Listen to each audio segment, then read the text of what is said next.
রাধে কৃষ্ণ বন্ধুরা, কেমন আছেন আপনারা? আশা করি সবাই ভালো আছেন।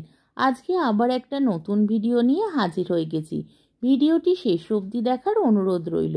আজকের গল্প শরৎচন্দ্র চট্টোপাধ্যায়ের আঁধারে আলো। আজকে গল্পের চতুর্থ পর্ব বা শেষ পর্ব। 4 বৎসর পরের কথা বলিতেছি। কলিকাতার একটা বড় বাড়িতে জমিদারের ছেলের অন্নপ্রাশন। খাওয়ানো দাওয়ানো বিরাট ব্যাপার শেষ হইয়া গিয়াছে।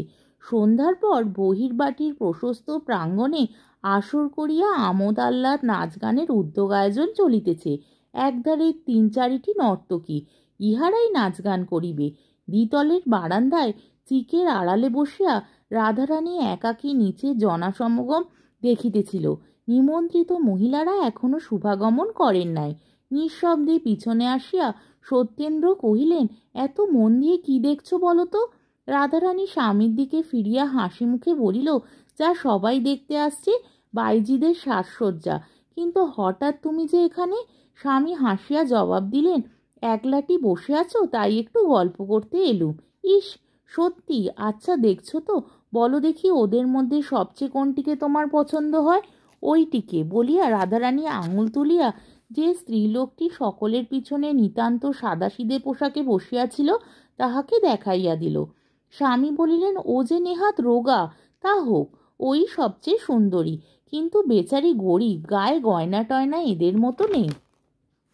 সত্যেন্দ্র ঘাড় নাড়িয়া বলিলেন, তা হবে, কিন্তু এদের মজুরি কত জানো? না। সত্যেন্দ্র হাত দিয়া দেখাইয়া বলিলেন, এদের দুজনে 30 টাকা করে, ওই ওর 50, আর যেটিকে গরিব বলছো তার 200 টাকা। রাধারানী চমকিয়া উঠিল, 200? কেন, ও কি খুব ভালো গান করে? কানে শুনিনি কখনো। লোকে বলে 4-5 বছর আগে খুব ভালোই গাইতো, কিন্তু এখন পারবে কিনা বলা যায় না। তবে অত টাকা দিয়ে আনলে কেন? তার কমে যেও আসে না। এতেও আসতে রাজি ছিল না। অনেক সাদাসাদি করে আনা হয়েছে। রাধারানী অধিকতর বিস্মিত হইয়া জিজ্ঞাসা করিল, টাকা দিয়ে সাদাসাদি কেন? সত্যেন্দ্র নিকটে একটা চৌকি টানিয়া লইয়া বসিয়া বলিলেন, তার প্রথম কারণ, ও ব্যবসা ছেড়ে দিয়েছে। গুণ ওর যতই হোক, এত টাকা সহজে কেউ দিতেও চায় না। ওকেও আসতে হয় না, এই ওর ফন্দি। দ্বিতীয় কারণ, আমার নিজের গরজ। কথাটা রাধারানী বিশ্বাস করিল না, তথাপি আগ্রহে ঘেঁষিয়া বসিয়া বলিল, তোমার গরজ ছাই, কিন্তু ব্যবসা ছেড়ে দিলে কেন, শুনবে? হ্যাঁ, বলো। সত্যেন্দ্র এক মুহূর্ত মৌন থাকিয়া বলিল, ওর নাম বিজলি। এক সময়, কিন্তু এখানে লোক এসে পড়বে যে রানী। ঘরে যাবে? যাব। চলো বলিয়া রাধারানী উঠিয়া দাঁড়াইল। স্বামীর পায়ের কাছে বসিয়া সমস্ত শুনিয়া রাধারানী আঁচলে চোখ মুছিল। শেষে বলিল, তাই আজ ওকে অপমান করে শোধ নেবে? এ বুদ্ধি কে তোমাকে দিলে? এদিকে সত্যেন্দ্রর নিজের চোখও শুষ্ক ছিল না, অনেকবার গলাটাও ধরিয়া আসিতেছিল। তিনি বলিলেন, অপমান বটে, কিন্তু সে অপমান আমরা 3 জন ছাড়া আর কেউ জানতে পারবে না, কেউ জানবেও না। রাধারানী জবাব দিল না, আর একবার আঁচলে চোখ মুছিয়া বাহির হইয়া গেল। নিমন্ত্রিত ভদ্রলোকে আসর ভরিয়া গিয়াছে, এবং উপরের বারান্দায় বহু স্ত্রীকণ্ঠে সলজ্জ চিৎকার চিকের আবরণ ভেদ করিয়া আসিতেছে। অন্যান্য নর্তকীরা প্রস্তুত হইয়াছে। শুধু বিজলি তখনও মাথা হেঁট করিয়া বসিয়া আছে, তাহার চোখ দিয়া জল পড়িতেছিল। দীর্ঘ 5 বৎসরে তাহার সঞ্চিত অর্থ প্রায় নিঃশেষ হইয়াছিল, তাই অভাবের তাড়নায় বাধ্য হইয়া আবার সেই কাজ করিবার অঙ্গীকারে আসিয়াছে, যাহা সে শপথ করিয়াও ত্যাগ করিয়াছিল। কিন্তু সে মুখ তুলিয়া খাড়া হইতে পারিতেছিল না। অপরিচিত পুরুষের সতৃষ্ণ দৃষ্টির সম্মুখে দেহ যে এমন পাথরের মতো ভারী হইয়া উঠিবে, পা এমন করিয়া দুমড়াইয়া ভাঙিয়া পড়িতে চাহিবে, তাহা সে 2 ঘণ্টা পূর্বে কল্পনা করিতেও পারে নাই। আপনাকে ডাকছেন। বিজলি মুখ তুলিয়া দেখিল, পাশে দাঁড়াইয়া একটি 12-13 বছরের ছেলে। সে উপরের বারান্দা নির্দেশ করিয়া পুনরায় কহিল, মা আপনাকে ডাকছেন। বিজলি বিশ্বাস করিতে পারিল না। জিজ্ঞাসা করিল, কে আমাকে ডাকছেন? মা ডাকছেন। তুমি কে? আমি বাড়ির চাকর। বিজলি ঘাড় নাড়িয়া বলিল, আমাকে নয়, তুমি আবার জিজ্ঞাসা করে এসো। বালক খানিক পরে ফিরিয়া আসিয়া বলিল, আপনার নাম বিজলি তো? আপনাকেই ডাকছেন, আসুন আমার সঙ্গে, মা দাঁড়িয়ে আছেন। চলো। বলিয়া বিজলি তাড়াতাড়ি পায়ের ঘুঙুর খুলিয়া ফেলিয়া তাহার অনুসরণ করিয়া অন্দরে আসিয়া প্রবেশ করিল। মনে করিল গৃহিণীর বিশেষ কিছু ফরমাস আছে, তাই এই আহ্বান। শোবার ঘরে দরজার কাছে রাধারানী ছেলে কোলে করিয়া দাঁড়াইয়াছিল। ত্রস্ত কুণ্ঠিত পদে বিজলি সম্মুখে আসিয়া দাঁড়াইবা মাত্রই সে সসম্ভ্রমে হাত ধরিয়া ভিতরে টানিয়া আনিল এবং একটা চৌকির ওপর জোর করিয়া বসাইয়া দিয়া হাসি মুখে কহিল, দিদি চিনতে পারো? বিজলি বিস্ময় হতবুদ্ধি হইয়া রহিল। রাধারানী কোলের ছেলেকে দেখাইয়া বলিল, ছোট বোনকে না হয় নাই চিনলে দিদি, সে দুঃখ করিনে, কিন্তু এটাকে না চিনতে পারলে সত্যি ভারী ঝগড়া করব বলিয়া মুখ টিপিয়া মৃদু মৃদু হাসিতে লাগিল। এমন হাসি দেখিয়াও বিজলি তথাপি কথা কহিতে পারিল না, কিন্তু তাহার আধার আকাশ ধীরে ধীরে স্বচ্ছ হইয়া আসিতে লাগিল। সেই অনিন্দ সুন্দর মাতৃমুখ হইতে সদ্য বিকশিত গোলাপ সদৃশ শিশুর মুখের প্রতি তাহার দৃষ্টি নিবন্ধ হইয়া রহিল। রাধারানী নিস্তব্ধ। বিজলি নির্নিমেষ চোখে চাহিয়া চাহিয়া অকস্মাৎ উঠিয়া দাঁড়াইয়া দুই হাত প্রসারিত করিয়া শিশুকে কোলে টানিয়া লইয়া সজোরে বুকে চাপিয়া ধরিয়া ঝরঝর করিয়া কাঁদিয়া ফেলিল। রাধারানী কহিল, চিনেছ দিদি? চিনেছি বোন।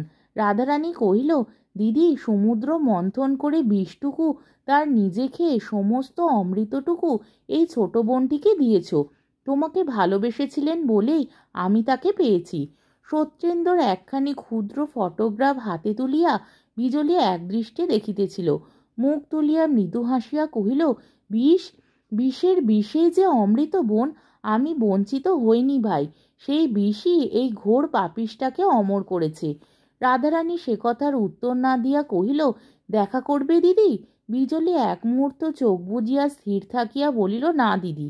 4 বছর আগে যেদিন তিনি এই অস্পৃশ্যটাকে চিনতে পেরে বিষম ঘৃণায় মুখ ফিরিয়ে চলে গেলেন, সেদিন দর্প করে বলেছিল, আবার দেখা হবে, আবার তুমি আসবে। কিন্তু সেই দর্প আমার রহিল না, আর তিনি এলেন না। কিন্তু আজ দেখতে পাচ্ছি কেন দর্পহারি আমার সে দর্প ভেঙে দিলেন। তিনি ভেঙে দিয়ে যে কি করে গড়ে দেন, কেড়ে নিয়ে যে কি করে ফিরিয়ে দেন, সে কথা আমার চেয়ে আজ কেউ জানে না বোন। বলিয়া সে আর একবার ভালো করিয়া আঁচলে চোখ মুছিয়া কহিল, প্রাণের জ্বালায় ভগবানকে নির্দয় নিষ্ঠুর বলে অনেক দোষ দিয়েছি, কিন্তু এখন দেখতে পাচ্ছি এই পাপিষ্টাকে তিনি কি দয়া করেছেন। তাকে ফিরিয়ে এনে দিলে আমি যে সব দিকে মাটি হয়ে যেতুম, তাকেও পেতুম না, নিজেকেও হারিয়ে ফেলতুম। কান্নায় রাধারানীর গলা রুদ্ধ হইয়া গিয়াছিল। সে কিছুই বলিতে পারিল না। বিজলি পুনরায় কহিল, ভেবেছিলুম কখনো দেখা হলে তার পায়ে ধরে আর একটিবার মাপ চেয়ে দেখব, কিন্তু তার আর দরকার নেই। এই ছবিটুকু শুধু দাও দিদি, এর বেশি আমি চাইনে। চাইলেও ভগবান তা সহ্য করবেন না। আমি চললুম বলিয়া সে উঠিয়া দাঁড়াইল। রাধারানী গাঢ়স্বরে জিজ্ঞাসা করিল, আবার কবে দেখা হবে দিদি? দেখা আর হবে না বোন। আমার একটা ছোট বাড়ি আছে, সেইটে বিক্রি করে যত শীঘ্র পারি চলে যাব। ভালো কথা, বলতে পারো ভাই, কেন হঠাৎ তিনি এতদিন পরে আমাকে স্মরণ করেছিলেন? যখন তার লোক আমাকে ডাকতে যায় তখন কেন একটা মিথ্যে নাম বলেছিল? লজ্জায় রাধারানীর মুখ আরক্ত হইয়া উঠিল। সে নতমুখে চুপ করিয়া রহিল। বিজলি ক্ষণকাল ভাবিয়া বলিল, হয়তো বুঝেছি আমাকে অপমান করবেন বলে। না, তাছাড়া এত চেষ্টা করে আমাকে আনবার তো কোনো কারণই দেখিনি। রাধারানীর মাথা আরও হেঁট হইয়া গেল। বিজলি হাসিয়া বলিল, তোমার লজ্জা কি বোন? তবে তারও ভুল হয়েছে। তার পায়ে আমার শতকোটি প্রণাম জানিয়ে বলো, সে হবার নয়। আমার নিজের বলে আর কিছুই নেই। অপমান করলে সমস্ত অপমান তার গায়েই লাগবে। নমস্কার দিদি। নমস্কার বোন। বয়সে ঢের বড় হলেও তোমাকে আশীর্বাদ করবার অধিকার তো আমার নেই? আমি কায় মনে প্রার্থনা করি বোন, তোমার হাতের নোয়া অক্ষয় হোক। চললুম। আজকের গল্পটি এখানেই শেষ হলো। আমার ভিডিওটি যদি আপনাদের ভালো লেগে থাকে তাহলে আমাকে কমেন্টের মাধ্যমে আপনাদের মূল্যবান মতামত অবশ্যই জানাবেন এবং আমার ভিডিওটিকে লাইক ও শেয়ার করার ও আমার চ্যানেলটিকে সাবস্ক্রাইব করারও অনুরোধ রইল।